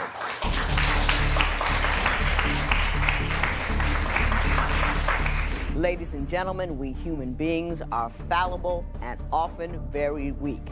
That means you can't put yourself in a position to do the wrong thing. Don't invite trouble. Run from where it lives. I heard a really heartbreaking case this morning. Studies show that nearly 2/3 of adolescents have an angry episode where they break things. Most people learn how to control this behavior, but anger management was an issue for the couple who came to see me today. Divorce court is now in session. Ms. Jenkins and Mr. Cheatham, you two are here. Ms. Jenkins, you have filed for divorce. You say there is absolutely no chance of reconciliation unless Mr. Cheatham gets some help. You say that he needs help with his out-of-control temper. Why don't you tell me what your issues are with his temper? Jimmy screams when he's upset. He yells. He uses profanity. He breaks things. he had his job for 8 years that he's lost a couple months ago due to his temper. How did he lose his job because of his temper? A coworker stated something to him. He didn't like what he stated, so Jimmy then replied with a threat. Mr. Cheatham, did that happen? Somewhere it happened that way. It happened, you know. How many kids do you have in your household? In my household, I have, altogether we have 5 boys. You have 5 boys? 5 boys. Do you believe you have a bad temper? Maybe you so, lost yes, your dollar behind it. Yeah, I do. You lost your income behind anger. So you gotta realize that some juncture that's an issue, right? Right. Right. How often do you get angry at home? Not often at all. I mean, unless something's done to me. Well, nobody gets angry until something happens. I feel disrespected. That's when my anger comes. How easily do you feel disrespected? Not very easy, but when you're my wife, you're supposed to come do the things that a wife's supposed to do. Okay. Such as call home instead of being out all night with her friends and don't even call.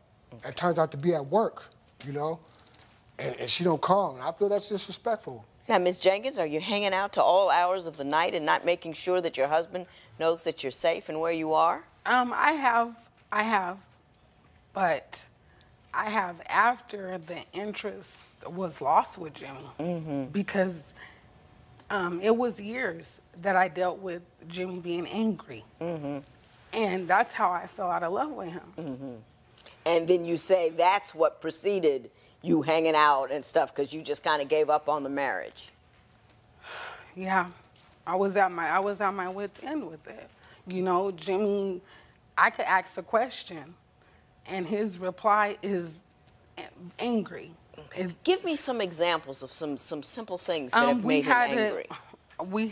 And I was actually pregnant at this time. I heard him in the living room, you know, yelling and praning on, but I didn't know about what. So when I came out to ask what was the problem, I don't even remember the problem no more because he just went off the handle. He was ironing at the time, broke the ironing board through. I had a wooden angel that it meant a lot to me. Not no more because the wing flew one way and the other part of the angel went the other way. Mr. Cheatham, do you remember breaking the ironing board and the iron and the angel? Do you remember that? Yeah, I remember that. Do you remember what you were angry about? Not exactly. Not exactly. Oh, this was years ago. Years ago. Years. When is the last time he's really gotten angry? I mean, is this a problem that has resolved over the years? It's been the first 3 years that me and Jimmy were together was good. You know, Jimmy is a good dad, and he is an awesome provider. The anger, the temper, his body language, the behavior was just got out of control. When you say body language, are you intimidated by him?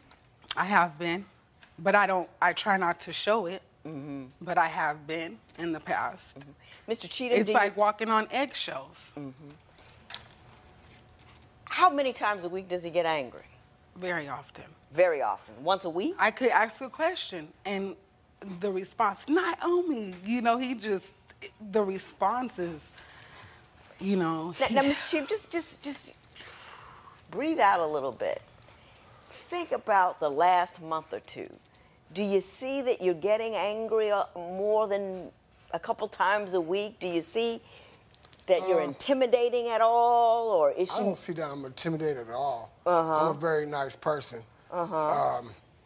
If you make me mad, sometimes I sit around and I look like I'm sad or I'm mad about something, but I'm not really mad. I'm happy, you know. But when you come disrespecting me, staying out all night, not giving me a call, ask you where you been, I was at my friend's house. That's your friend's house. You still could have gave me a call. I feel that's disrespectful. You know, so even though you was falling out of love or didn't even want to be with me, you could have told me. Mr. Cheatham, very good remark. Inappropriate in this circumstance, but a very good remark. Is that your primary problem with her, is that she is she's just out and about and hanging out and hasn't just shown you the respect of, while she's still in the house with you, being a faithful wife? Yeah, that's part of some of the reasons that had to do with that, you know. Her meeting somebody else, you know. You did meet somebody else. And you did have a boyfriend, which would make anybody angry. Wouldn't you think? I mean, any husband would be mad if his wife had a boyfriend. I did. And it was after I let Jimmy, he asked me, are you in love with me? I told him the honest truth. I said, no, not anymore. You know, and we still try to stick it out a couple more months. And it just wasn't working. You know, I had no interest, you know, and even sex. You know, Jimmy would get angry about sex. She don't like to have it. But if I do have sex with him, the next day he's still mad. So I'm confused. He gets mad that you don't have sex, but when you have sex, he's still mad about not having sex in the morning? And I'm not, well, he's mad the next day. He expresses anger still. Or, you know, that morning, just say it could be a lot going on. You know, it doesn't cool him out, is what you're saying. Yeah. It doesn't make him calm. I just thought it would have. Maybe a little bit, but, you know, but then my thing is, how can I be romantic with my husband if all day long, when you come from work, you're flipping out? I can't. Sit around. Mr. Cheatham, how long was it okay? I mean, I know she's running around on you now, which, you know, you can't get mad because somebody's mad because you running around on them. I mean, that's an all day, every day anger kind of thing, and you can't claim victim behind that. But what I'm trying to find out is, before all that started happening, how long were things good and what turned them around? Her boyfriend or whoever contacted me on social media. And what did he say? Telling me that I'm a deadbeat dad. He went and bought my baby some diapers.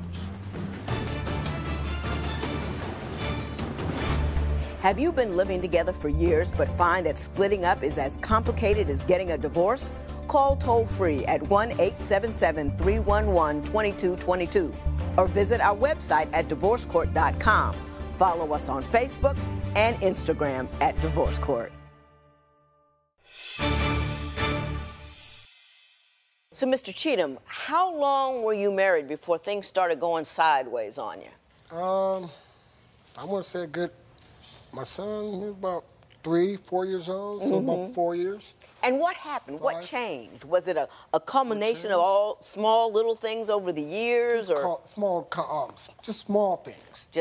Just really small things. I mean, never know what? Physical abuse or anything like that. Right. Yeah, I have disrespected her by calling her name, but yeah, she deserved it at the time, you know, because that's the way I felt. That's where no one deserves getting called a name at that time. Do you know what I mean? Not a spouse. You know, it's just not cool.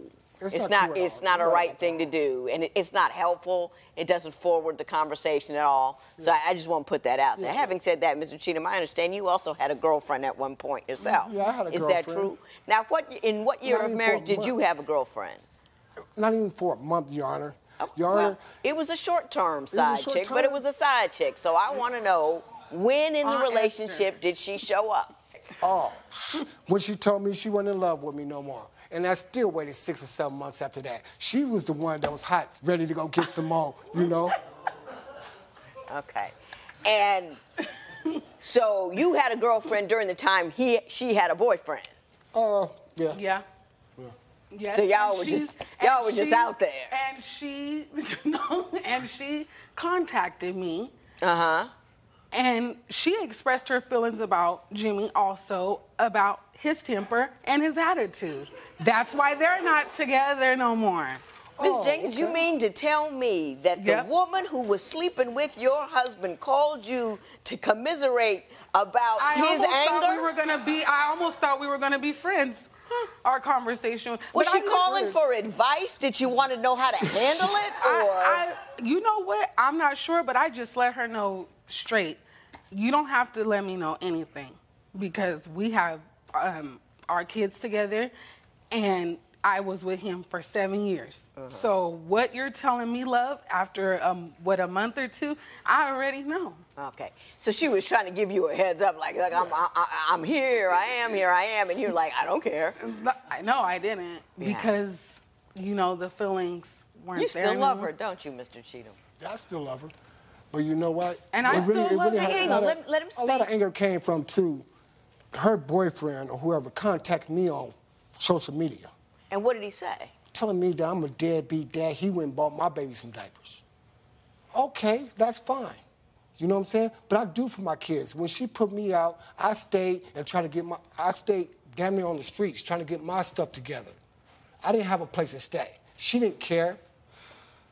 She's telling me that she loved me, but she didn't want me to go nowhere. But who wants to be around somebody who doesn't love you and doesn't love you anymore? Did you expect him to stick around while you were hanging out with this other dude and take care of the finances, or? Actually, prior to Joshua, I asked Jimmy for a couple of years. Joshua was the boyfriend, right? Yes. Okay. To please get help with his anger, his temper.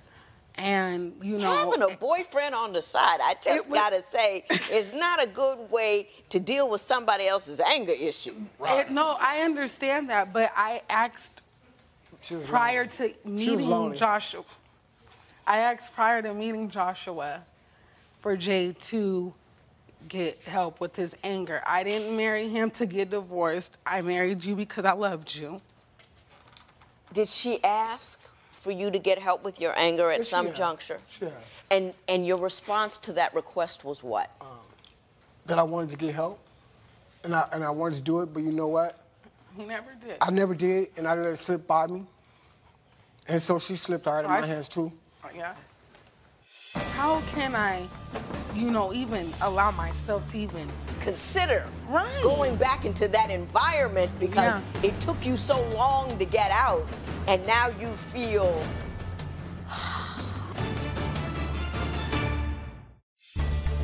If you would like your case to be heard on Divorce Court, call us toll-free at 1-877-311-2222 or log on to our website at divorcecourt.com.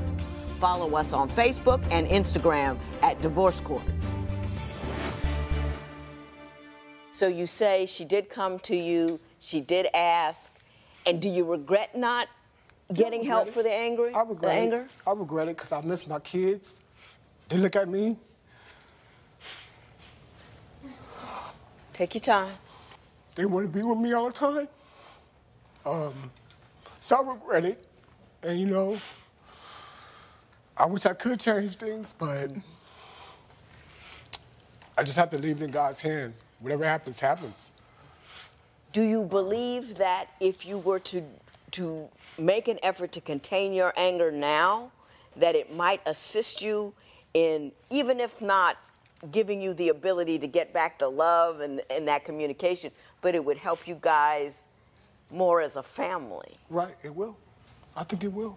Ms. Jenkins, do you believe that help for his anger is an opportunity at getting back together, or not really? Well, at this point, it's been over a year since me and Jimmy has been together. Mm-hmm. So my feelings are right now at this point not there, Mm-hmm. and so I can't really say, Let me ask you this. Obviously his relationships with the kids is wonderful. Yeah. And you don't have any trouble seeing them. She makes them available. She makes sure. She makes like sure. She throw them at me, so that's good. It's like she throw them at me, so that's good. Yeah. Because she likes to hang out with her friends, and that's but why if you and I get Mr. Cheatham, we're gonna talk about that in a minute. But Ms. Jenkins, you say you don't love him, but you're shedding an awful lot of tears. No, I still love Jimmy. Mm-hmm. I will always love Jimmy. Being with him or considering being back together, it's tough because I'm in this year that we have been separated. Yes, I was with Joshua, but you also still express your anger because you just got fired. So how can I, even allow myself to even consider going back into that environment, because it took you so long to get out, And now you feel... My house See, should even though feel I got complete fired- with him. But it felt completed after he left. Even though I got fired, I had a second job. I was working 2 jobs, Your Honor. I'm working 2 jobs. So, yeah, I was at one job that I got fired from, 7 or 8 years. She knew I was tired of being there. All the drama, up and downs, not being able to be in management. But that's your main, I still had a job. that was his main source of income. Yeah, you can't... When we have children involved, we can't act like that. You just can't do it. You know, you just can't do it. No matter what. In divorce court, people tell me the most intimate details of their lives. Join the conversation and share your experience on our Twitter page at Divorce Court and on our Facebook page. See how fans deal with their own relationships. The discussion can get heated. Don't miss it. I think I've got 2 stable, loving people who love one another, who have a great family, but whose best thing was the fact that you filed for this divorce.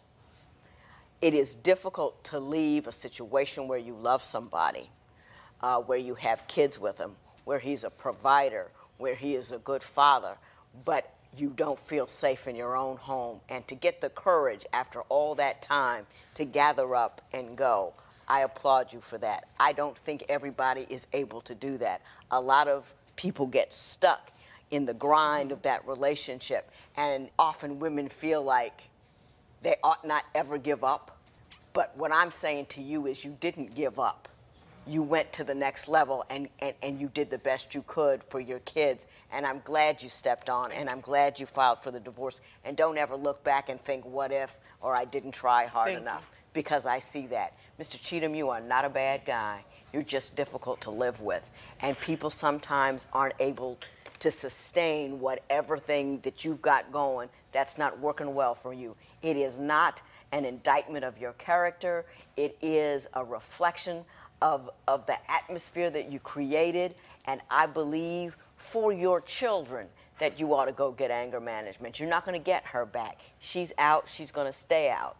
But for your children, for tomorrow, for that next job with the jerk boss, for yourself, for your future, get anger management, okay? Do that for yourself, for her, and for your kids. This matter is adjourned. Thank you.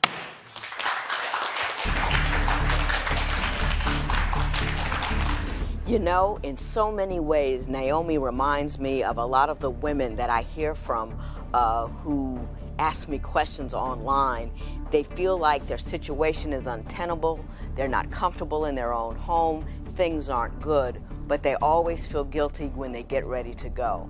And I was so proud that Naomi, and I would like to make sure people understand that not choosing not to live in an uncomfortable environment does not mean you are wrong, that you have failed, or that you have given up. You have simply moved beyond what wasn't working so you could do and live a life that is workable. If you would like your case to be heard on Divorce Court, call us toll-free at 1-877-311-2222.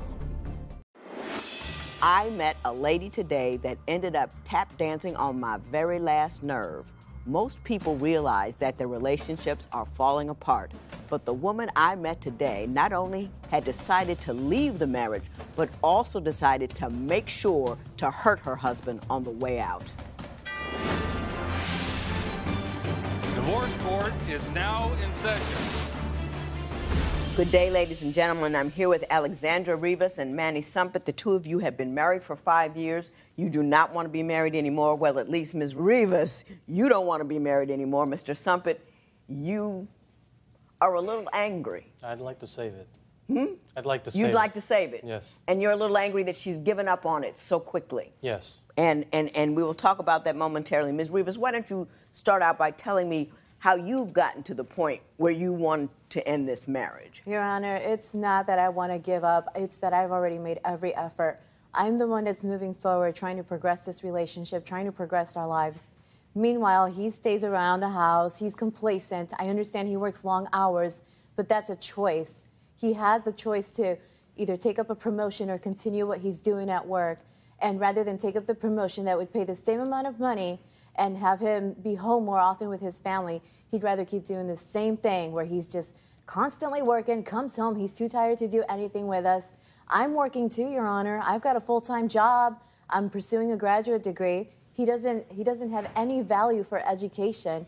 He's the kind of person that will take my laptop, he'll download porn on it, he loads out my laptop, so I can't get my homework in on time because I'm trying to go from one too program much to porn the next. virus There's on too there. much porn popping up, and you I'm get trying to kick pop-ups papers in. and, now, Mr. Sumpit, let me ask you this. You're an armed car driver. Yes. Do you enjoy your job? I do. Isn't it okay for somebody to enjoy their job and not want to move up if they really enjoy what they're doing? Yes, Your Honor, but he's got responsibilities. I mean, I have to work long hours. I do enjoy my job, but I'd rather spend more time with my family. We have a 7-year-old at home who needs attention. Does he not take that into consideration? Is I like the his stability. pleasure more important than taking Well, care no, it's not pleasure for him. He likes that job. He's good at it. He does it. He enjoys it. It's a stable income. How is that being complacent? It's just satisfied. Your Honor, he doesn't try anything different. I'm big on doing different things, growing. That's how people grow, is he's a scared person. They face their fears. So I'm out there volunteering. I invite him to come volunteering. He doesn't want to. So I sit down with him and I try to Ms. figure out. Rivers, let me ask you this. Who do you think you married? I mean, was he skydiving and jumping off mountains when you met him, or was he the same dude that he is today? No, Your Honor. He's different at work. Him and I used to work at the same place, and he still is somebody that people respect at work. He's got that stoic look to him. I know you see him serious, and he's looking good now, but when we were married, he was not looking like this. He did not trim up But do you see what you just told me? You told me he is positive and dynamic and in his element at his job. And now you're at work, right. And now you're asking him to leave that job that he's dynamic in, positive, and enjoys and is steady, and you see the fact that he wants to keep that job as complacency and an inability to move. Do you see what I'm saying? Your Honor, it's not that I want him to not keep his job. I just want him to move up. I'm moving up as I progress in my education. I'm progressing at work. I'm taking on promotions. He's still doing the same thing he did in 2000. He's been offered a promotion as a supervisor. He said no, somebody else would be fit for that promotion. Who says something like that? Somebody who's content. Yes, Your Honor, but he wanted to have a family, and okay, if he liked his job back then and he was single and it fit his lifestyle, wonderful, but that's not the case anymore. He's got a family now. Mr. Sumpit, when you two got married, did you have any conversations about what your life was going to be like and how your family was going to function? I was always very supportive with Alexandra, and my thought process was if I had my job and to stick to being always doing what I'm doing and to provide for the house and, just keep everything intact, then she would be able to go through school, get her degree, and just... He's being an anchor to your kite. He is keeping you and the earth and the ground and stability together so you can fly as high as you want to and never be afraid that you're going to fall off the side of the mountain. How is that not a good thing? Your Honor, he doesn't do anything. He does the same thing over and over. And I'm not saying he's a bad guy. He really is. He's a good guy. But that's the problem. He's just very comfortable. He needs to get out there. He needs to pursue an education. He needs to get out there and volunteer. He needs to explore the world. I don't want to live with someone who's static. You know what? A marriage license is a marriage license. It's not a fix-a-dude kit. You don't get a guy that you kind of like and then chip away at him until he becomes the guy you really wanted to begin with. He is who he is, and he has a right to be who he is. Well, that's fine, but I don't want him, Your Honor. I don't want to be with someone like that. I want somebody that's going to fly away with me, if that's how we're going to put this.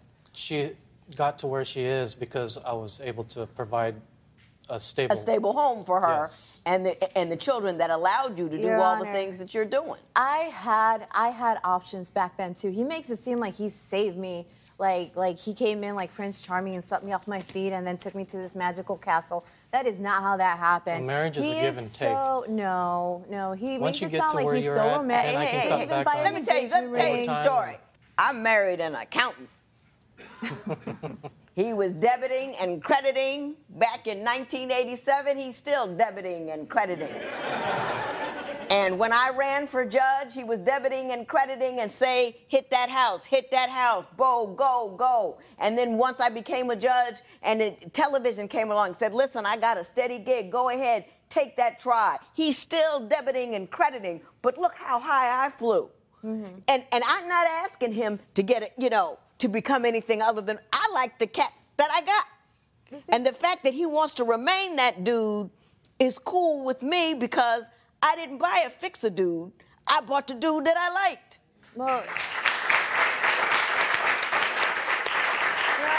that's not what I didn't get. What I saw, I thought he was something different. I thought. Did he tell you something different? No, Your Honor. He instead of actually helping around the house, he's constantly taking naps. That's his lifestyle. It's napping. It's working. It's maybe playing the occasional video game, and that's as exciting as it gets. He's cheap. I can't buy new furniture without his approval. Like, I mean, it's my house too. Why can't I just go buy what I want? No, I gotta have his approval. We had a joint account. We still have it, but he got smart. He went and got a debit card at work so that they deposit the money into his debit card. Doesn't want me to have access to it. He's like, well, now you're working full time. You've got your own money. So guess what? Now all the bills are laid on my plate. I've got to deal with that. And when I run out of money because one income is not enough, I've got to go ask him. I shouldn't have to ask him for money. He shouldn't. He knows. Mr. Sumpet, I'm tired. What the bills are. I'm exhausted now, and I've only known her for 10 minutes. I don't know how you do it. I do not want to clean the ferret droppings. I have to clean up the ferret poop. Yeah, well, you wanted the ferret, so you're going to clean it up. No. Mr. Sumpet found his words. Divorce isn't easy. If you need help with your breakup, call toll-free at 1-877-311-2222 or visit our website at divorcecourt.com. Follow us on Facebook and Instagram at Divorce Court. Now, Mr. Sumpet, I was supportive of your desire to be content with who you are and where you are. Here's where my concern lies. She says that outside of that sphere, you're lazy and you don't contribute. And she finds your failure to be more of an integral part of the family makes her feel like she's not a priority or that your family's not a priority and you're not giving enough. Do you agree that you're a little bit on the lazy, lumpy couch side at home? Well, I do work 12 hours a day, and when I come home, I do try to clean up. When I clean up the first floor, she doesn't appreciate it because she would make a point that the upstairs or the ferret droppings were not cleaned up, which I do not want to clean the ferret droppings. I have to clean up the ferret poop. Well, you wanted the ferret, so you're going to clean it up. No. The ferret was for our son. You're talking about Mr. Sumpet found his words. He most certainly did. 12 hours a day notwithstanding. You committed to a woman and you started a family. Don't you think that, and I'm not just talking about cleaning up, I'm talking, she feels unengaged, I think. I think she feels like it's like he works, he comes home, he sits on the couch, and she wants a more expansive, exciting life. Don't you think you could probably give that to her without having to change jobs, but changing your attitude outside of work? Yes, I can. And, I try to every now and then, but, it's just very hard. How do you try? Ms. Rivas, I let you speak uninterrupted for a long period of time. Go ahead, Mr. Sumpet. So I would take her from, restaurants like, well, not extravagant restaurants, but within our budget limit. That's what the other account was for, is because once we exhausted the account that we use for our bills, then every now and then we can, go out and have some fun. But, you know, sometimes she just doesn't see that. And I feel unappreciated, so. Is there anything Mr. Sumpit could do other than changing his gig that would make you want to re-engage in this marriage? I want nothing to do with someone who's not willing to progress. You can't grow if you stay idle. He's not willing to explore new things. He says he takes me out to restaurants, large chain restaurants, and he considers that going out to a fancy restaurant. That's not okay. We can do better. It's like, that's why I'm working harder. That's why I'm pursuing a master's degree, so that we can elevate our situation, so that we can grow. But Let me ask you what I asked him earlier. Do you believe you had a conversation with Mr. Sumpit as you were getting married or right before you got married, in which you discussed your desires and your thoughts and your ideas about what your family life would be like?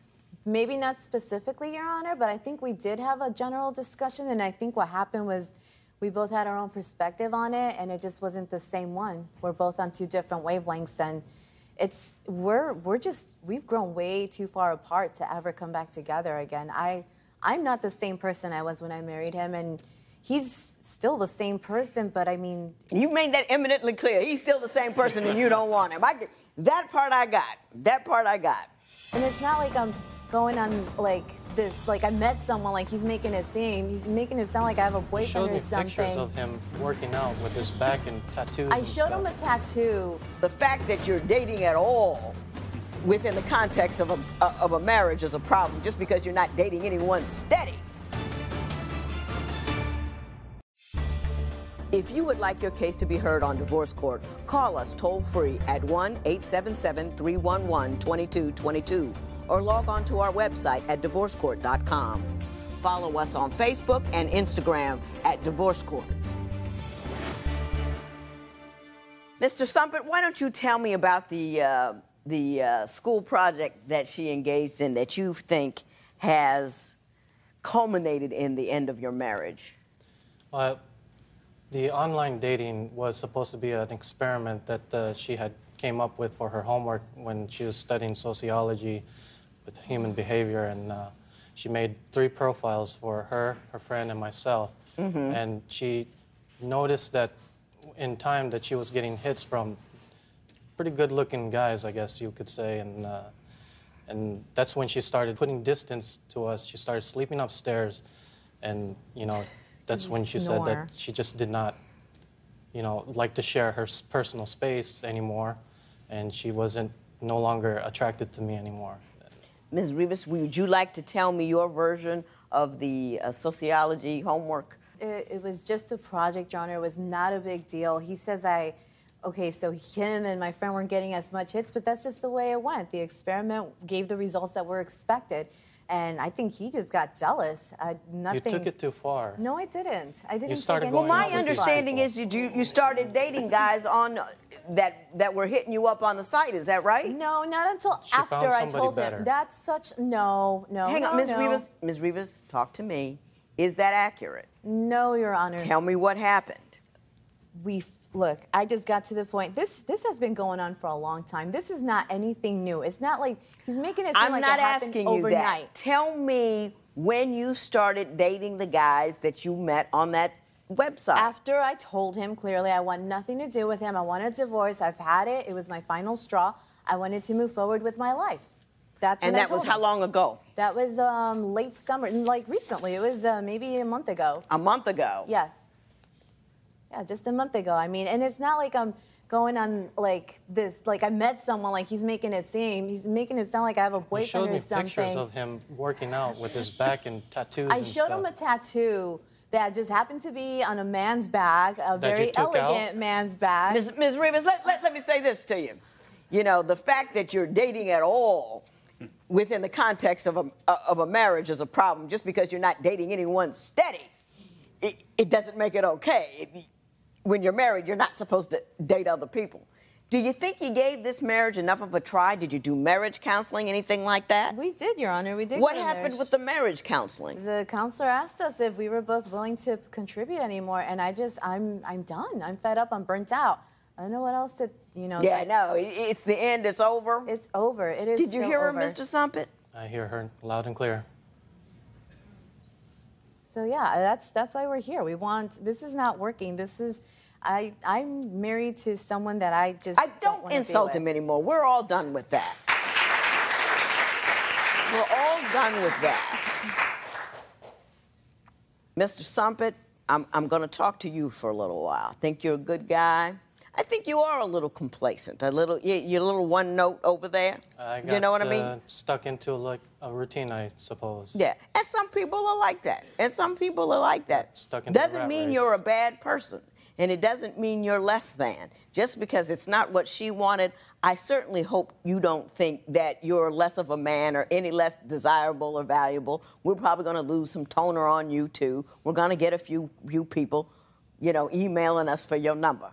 So I just don't want you to internalize what she's saying, and I want you to hear what I'm about to say about the whole thing. Okay. In divorce court, couples tell me everything about their relationships. Want to share your experience? Join the conversation on our Twitter page at Divorce Court. On Facebook, check out other fans and their intimate issues. You know everybody has something to say about love. What's on your mind? Mr. Stumpit, I'm going to give you a little bit of advice. You are the guy that you are. You enjoy who you are. And you make sure the next time you get somebody, you have a long conversation about who you are, what it is you want. Because you can find somebody that's willing to roll the way you roll. She just didn't happen to be the one. You made a bad pick. That's all that happened here. You picked the wrong woman. She wasn't down for the cause. She wasn't up for it. She wasn't, So you move forward. And you know what? You should feel like your load is lightened when you leave here. You should feel like that you've cast off a dark cloud that has been following you about. I want you to feel like that you can leave here, enjoy your job and your time off and who you are and what you are, the way you want to be, without any judgment or constant commentary or somebody telling you you're not man enough and all of that nonsense. Ms. Rivas, I find you distasteful.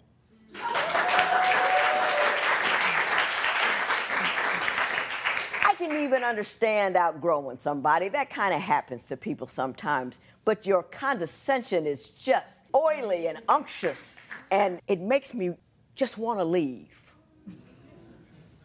Good luck to you. This matter is adjourned.